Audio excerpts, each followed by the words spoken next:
இந்த வீடியோவில் 10ஆம் வகுப்பு ஹிஸ்ட்ரியில் first unit second paragraph question. Highlight the provisions of the Treaty of Versailles relating to Germany. So in the war, Germany was defeated. Germany தோற்று போச்சு. அப்போ ஜெர்மனி போரை நிறுத்த சொல்லி ஒரு ஒப்பந்தத்தில் கையெழுத்து போடுதும் அந்த ஒப்பந்தத்தோட பேர் ட்ரீட்டி ஆஃப் வெர்சலிஸ். பொதுவாக இந்த மாதிரி ட்ரீட்டி சட்டம்கெல்லாம் ப்ரொவிஷன்ஸ் அப்படிங்கிற வேர்டு வரும். ஸோ அந்த ட்ரீட்டியில் என்னென்ன ப்ரொவிஷன்ஸ் இருக்கும், என்னென்ன விஷயங்கள் இருக்கும் அப்படிங்கிறத பார்க்க சொல்லியிருக்காங்க. Treaty of Versailles. Germany was found guilty of starting the war. Germany was found guilty அப்படின்னு சொன்ன குற்றவாளி. ஸ்டார்டிங் த வார், இந்த போரை துவக்கிய குற்றம் ஜெர்மனியாக உள்ளது. ஜெர்மனி கண்டறியப்பட்டுள்ளது இந்த போர் துவக்குவதற்கான ஒரு குற்றம் செய்ததாக. அண்ட் ஸோ இந்த இடத்துல was Germany was to pay reparations for the losses suffered. The losses suffered. So நஷ்டங்கள் ஏற்பட்டு அதனால் நம்ம சிரமங்கள் இருக்கும்.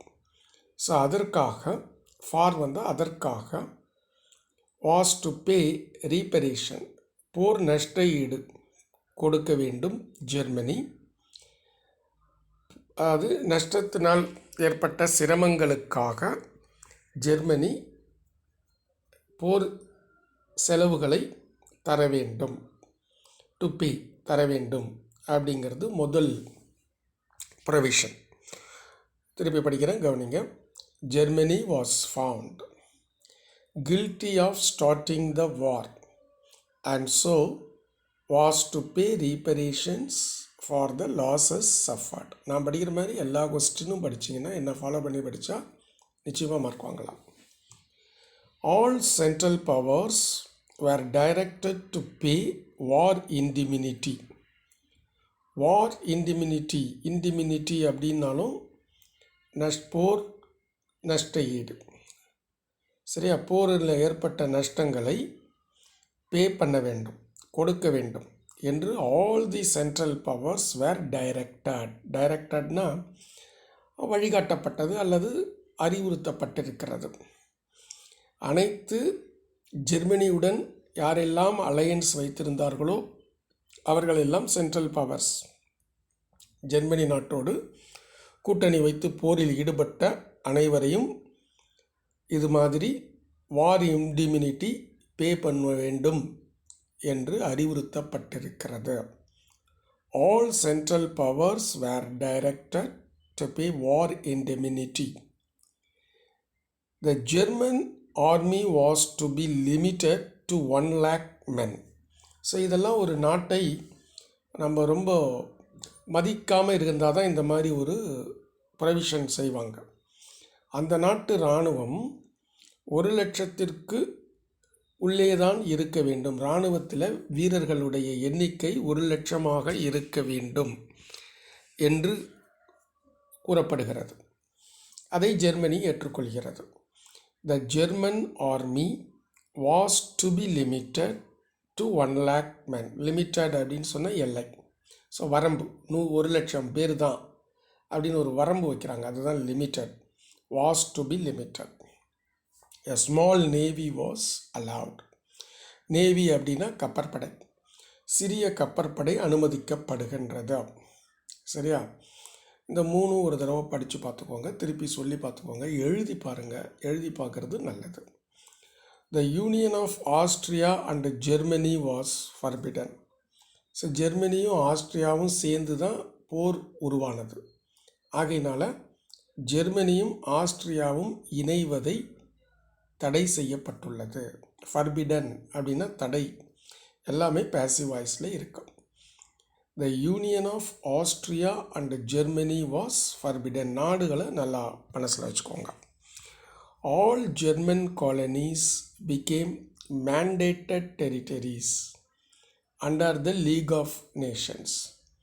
ஸோ ஜெர்மன் நாட்டினுடைய காலனி நாடுகள் ஆப்பிரிக்காவில் அதிகமாக இருந்துச்சு. அந்த நாடுகள் எல்லாம் mandated territories under the League of Nations. League of Nations என்பது ஒரு சர்வதேச அமைப்பு. ஸோ அந்த அமைப்பின் கீழ் அதாவது ஜெர்மன் காலனிகளுடைய நிர்வாகமானது லீக் ஆஃப் நேஷன்ஸினுடைய அதிகாரிகளிடம் ஒப்படைக்கப்பட்டது. மேண்டேட்டட் டெரிட்டரிஸ் அப்படின்னு சொன்னால் அதிகாரங்கள், ஆளும் அதிகாரங்களை லீக் ஆஃப் நேஷன்ஸினுடைய அதிகாரிகளிடம் ஒப்படைக்கப்பட்டது ஒரு சில கண்டிஷன்ஸோட. ஸோ அதுதான் மேண்டேட்டட் டெரிட்டரிஸ். மேண்டேட்டட் டெரிட்டரிஸ் என்றால் லீக் ஆஃப் நேஷன்ஸின் அதிகாரிகள், ஜெர்மனியினுடைய காலனி நாடுகள் ஆப்பிரிக்காவில் இருந்தன, அவைகளை ஆளும் அதிகாரம் அந்த அதிகாரிகளிடம் இருந்தது. அதற்கு மேண்டேட்டட் டெரிட்டரிஸ் என்று பெயர். All German colonies became mandated territories under the League of Nations. So students செய்கிற தவறுகளில் புரிந்து கொள்ளாமல் செய்கிறதுனால தான். ஸோ வர்பை கவனிங்க, என்ன இன்ஃபர்மேஷன் இருக்குன்னு கவனிங்க, கரெக்டாக அடிச்சிருங்க.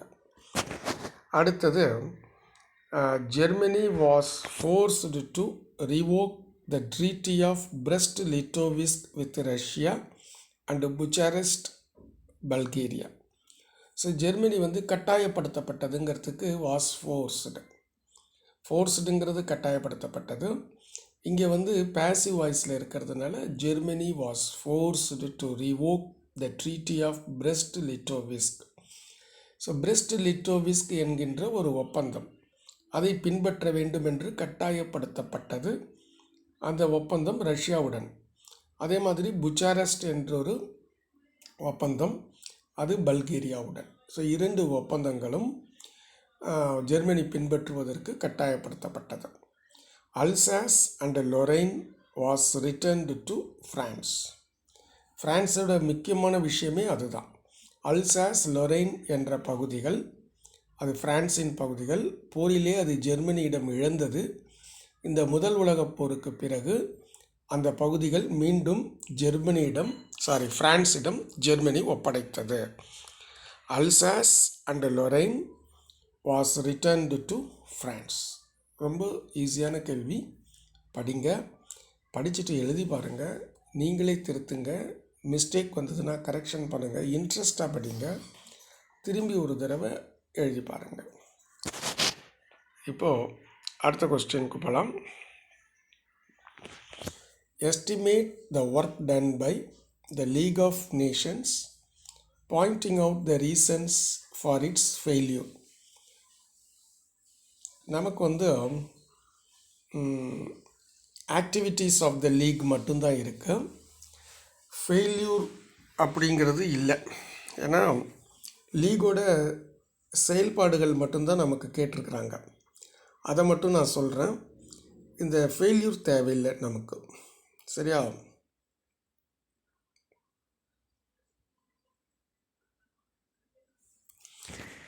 இப்போது ஆக்டிவிட்டீஸ் ஆஃப் தி லீக் பார்க்கலாம்.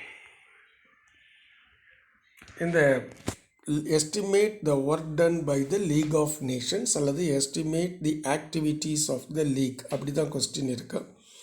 அந்த ஃபெயில்யூருக்கான கொஸ்டின் நம்மகிட்ட இல்லை, இப்போ புது புக்கில் இல்லை. அதனால் அதை பற்றி நாம் கவலைப்பட வேண்டியதில்லை. அந்த பழைய கொஸ்டின் அப்படியே கேட்டுட்டேன். இப்போ activities of the league was called in. சரியா? கால்டு இன் அப்படிங்கிறது ஒரு ஃப்ரேஸ். லீக் அழைக்கப்பட்டது, invited. League was invited to settle a number of disputes between 1920 and 1925. So லீகோட ஆக்டிவிட்டீஸ் தான் பார்க்க போகிறோம். அப்போ நமக்கு லீக் தான் சப்ஜெக்ட் ஆகிட்டு போச்சு. ஸோ விஷயங்களை மட்டும் பார்க்கலாம். வருடம் கொடுத்துருக்காங்க, பிட்வீன் 1920 அண்டு 1925. இதை ஈஸியாக நீங்கள் ஞாபகம் வச்சுக்கலாம். அது என்ன நடந்தது அந்த வருடங்கள்லன்னா, to settle a number of disputes. To செட்டில்னா என்ன? தீர்த்து வைப்பதற்கு. எதை தீர்த்து வைப்பதற்கு? நம்பர் ஆஃப் டிஸ்பியூட்ஸ், நிறைய தகராறு, நாடுகளுக்கு இடையே பிரச்சனைகள், தகராறுன்னு சொல்கிறத விட பிரச்சனைகள். ஸோ நாடுகளுக்கு இடையேயான பிரச்சனைகளை தீர்த்து வைப்பதற்கு லீக் வாஸ் கால்டு இன்னு படிக்கணும், அது ஒரு ஃப்ரேஸ். ஸோ லீக் வாஸ் ஆஸ்க்டுன்னு போடலாம் அல்லது இன்வைட்டட். அந்த கால்டு இன் அப்படிங்கிற ஃப்ரேஸை மீனிங் என்னென்னா அழைக்கப்பட்டது, கேட்டுக்கொள்ளப்பட்டது.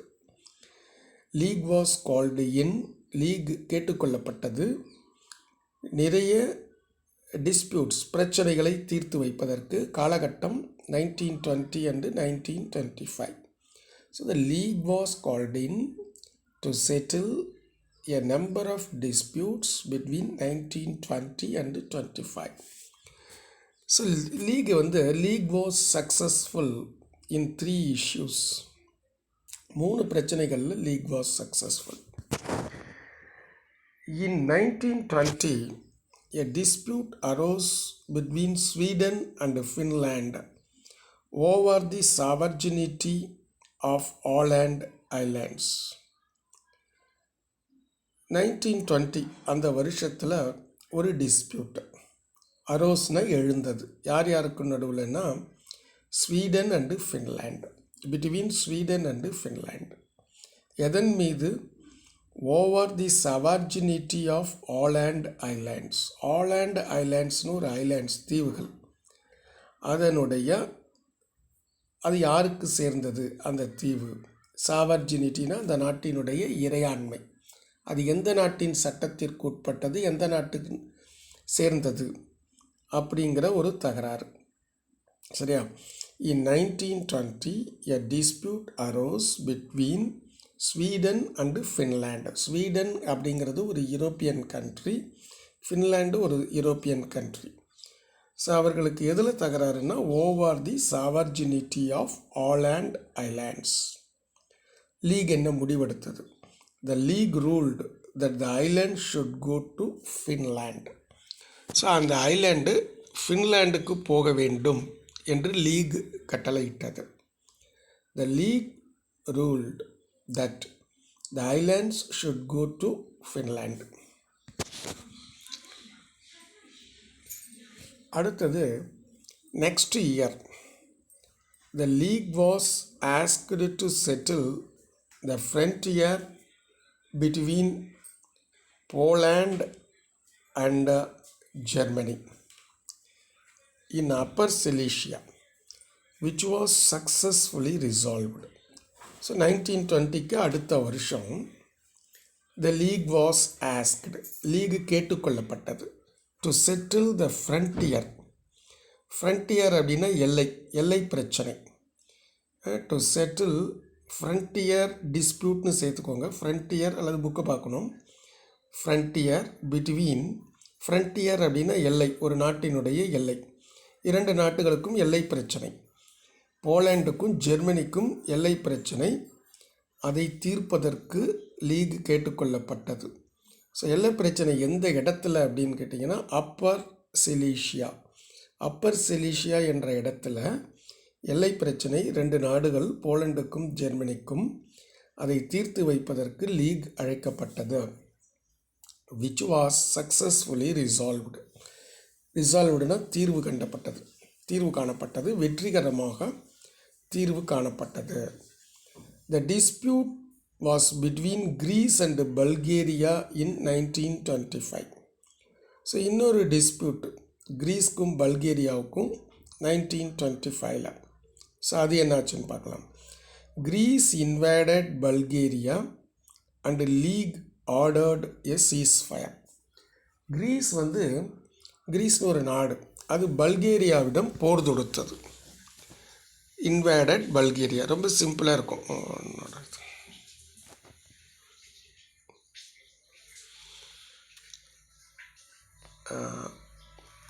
Greece invaded Bulgaria and the league ordered a ceasefire. 2 sentence and போட்டு சேர்த்துருக்குறாங்க.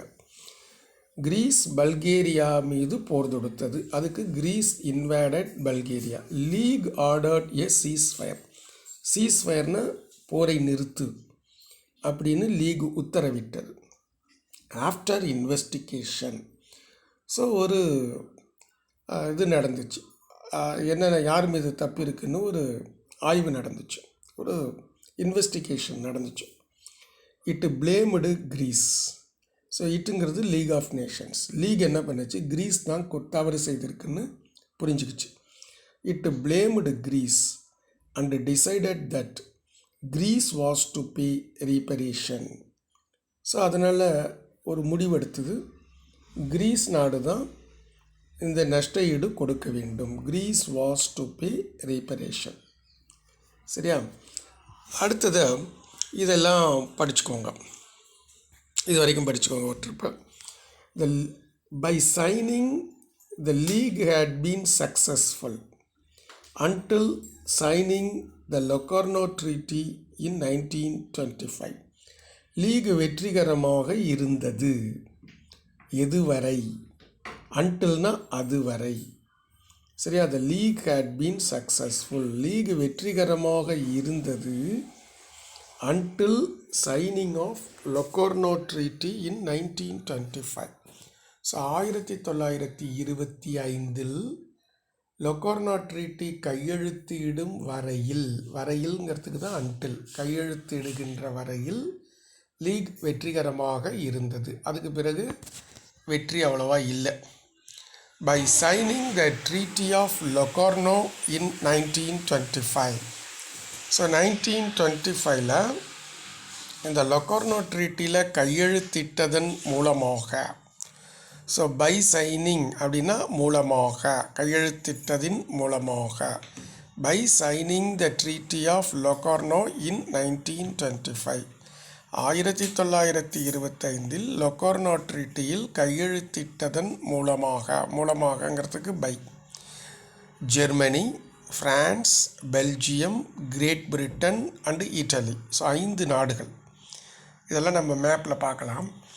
Germany, France, Belgium, Great Britain and Italy mutually guaranteed peace in western Europe.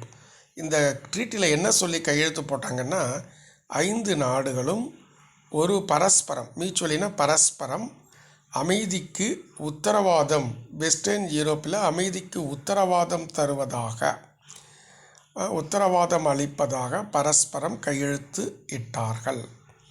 இது அவ்வளோ நல்லது நடந்துச்சு. Germany joined the league. பரவாயில்லையே, நல்லா இருக்குன்னு ஜெர்மனி என்ன பண்ணுச்சு, லீகில் ஜாயின் பண்ணுச்சு. And was given a permanent seat on the council. ஜெர்மனிக்கு ஒரு பர்மனண்ட் சீட், நிரந்தர ஒரு உறுப்பினர் கொடுக்கப்பட்டது. கவுன்சில் அப்படின்னு சொன்னால் அதனுடைய சபை. ஸோ முக்கியமானது லீக் ஆஃப் நேஷன்ஸில் கவுன்சில், அங்கே தான் முடிவெடுப்பாங்க. அதில் ஒரு நிரந்தர உறுப்பினராக ஜெர்மனி மாறியது. ஆஃப்டர் 2 years, 2 வருடங்களுக்கு பிறகு, the US and Russia participated in the non political activities. 2 ஆண்டுகளுக்கு பிறகு 2 நாடு பேரை படிச்சுக்கோம், த யூஎஸ் அண்டு ரஷ்யா. அது என்ன செஞ்சிச்சு, பார்ட்டிசிபேட்டட், பங்கு பெற்றது. எதில், இன் தி நான் பொலிட்டிக்கல் ஆக்டிவிட்டீஸ், அரசியல் அல்லாத செயல்பாடுகள், சோஷியல் சர்வீஸ், ஏதாவது சோஷியல் சர்வீஸ் செய்கிறது. பார்ட்டிசிபேட்டட், பங்கு பெற்றன 2 நாடுகள், யூஎஸ் அண்டு ரஷ்யா, 2 ஆண்டுகளுக்கு பிறகு. After 2 years, after 2 years, the US and Russia participated in the non-political activities. புரியுதா? ஸோ படிங்க, கொஞ்சம் சென்டென்சஸை கவனம் பண்ணுங்கள். சென்டென்சஸ் என்ன வேர்ட்ஸ் யூஸ் பண்ணியிருக்குன்னு பாருங்கள். அப்படியே மனசுக்குள்ளே கொண்டு போங்க, திருப்பி எழுதுங்க, படித்து பாருங்கள், சொல்லி பாருங்கள், எழுதி பாருங்கள். ஏன்னா கரெக்டாக உங்களுக்கு வரும். ஸோ நான் சொன்னதை செஞ்சு பாருங்கள். உங்களுக்கு இது நான் சொல்கிற இந்த நான் சொல்கிற ஸ்டெப்ஸு உங்களுக்கு படிக்கிறதுக்கு சௌகரியமாக இருக்கும். Okay, thank you.